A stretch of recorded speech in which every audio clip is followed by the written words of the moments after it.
Guys, update tayo dito sa Stanya project po namin na full renovation po ito, kasama po yung back and front extension. So today is Friday, nakapaglinis na, konting linis na lang, tapos yung lock na lang ng gate. Ito po yung pedestrian. Buong main gate siya, pero meron siyang kasamang pedestrian. Papasok po yung bukas.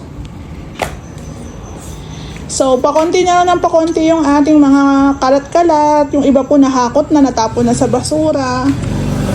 So, final retouching na po tayo dito. Ayan po. Hilamos na. Sa term po ng mga pintor, hilamos ang tawag. Ayan yung mga nadumihan pa, tapos ihilamusan. So guys, yung ating main door, pipinturahan din po yan. Naglagay po si Ray ng lock kahapon. Lock set po to happily. Pasok po tayo. Ayan.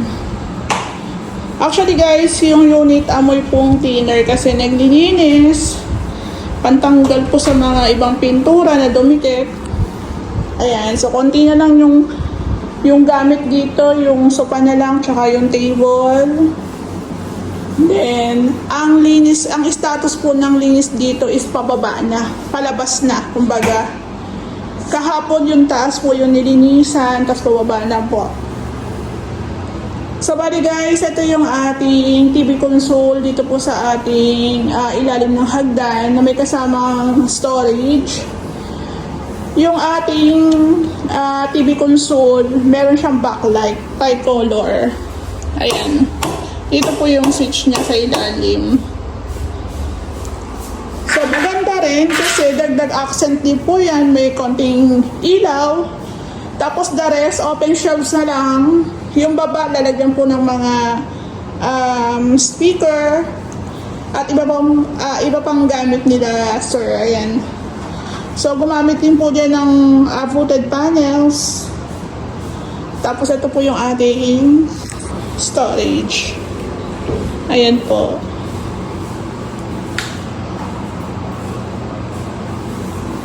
Ito po yung isa.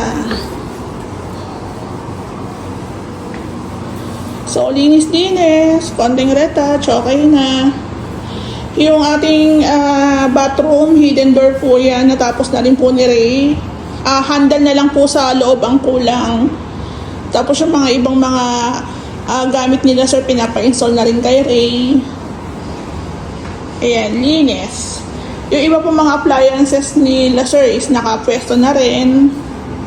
Konting punas, konting retouch. Sa taas guys, okay na yon, pero hindi ko na siya akyatin. Medyo bibitinin ko po muna kayo. Ayan, tapos ito yung ating French type mirror. Ayan. O, diba? Maganda rin to kasi parang lumalaki rin yung ating unit. Pero actually, sa Stanya talaga, malawak po yung kanilang floor area. Compare po sa Lumina, malawak talaga siya. So, dito yung kanilang sala set. Dito yung kanilang dining set. So, ayan. Tapos yung ating bar counter, then kitchen. Nalinisan na rin po yan. Ayan po. Sa nagtatanong ng lababo ni ma'am, ito po, single tab lang po ito. Malalim po siya. Ayan po. So, pag ganitong medyo malit lang yung ating kitchen, i-maximize lang din po natin yung mga ilalagay natin dyan na mga lababo tsaka kalan.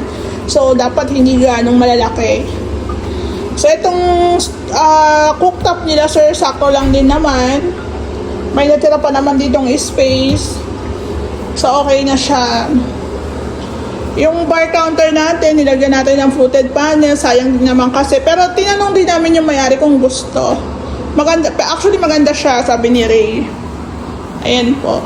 Parang nagkaroon din siya ng accent. So, ang kulang na lang po dito yung ating ilaw. Abangan nyo.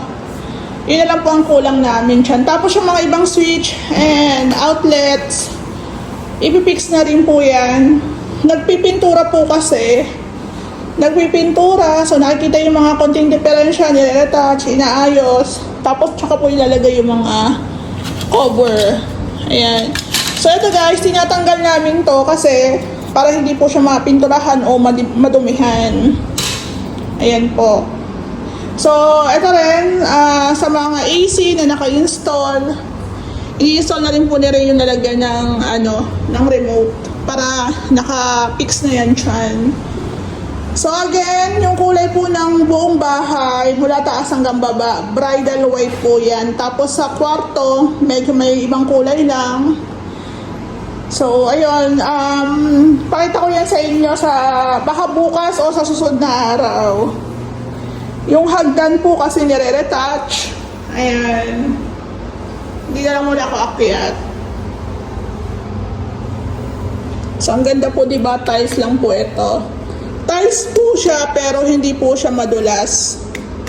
Siyempre, ingat-ingat na lang din po kasi madulas man yan o hindi, kailangan pa rin natin mag-ingat. So, konting linis na lang siguro sa linis, nasa 80%. Pero yung sa renovation, siguro mga 95% kasi meron pang mga iilan na mga accessories na ilalagay. Yung handle ng bathroom, yung ating dito, ilaw sa bar counter, tsaka po yung lock ng gate.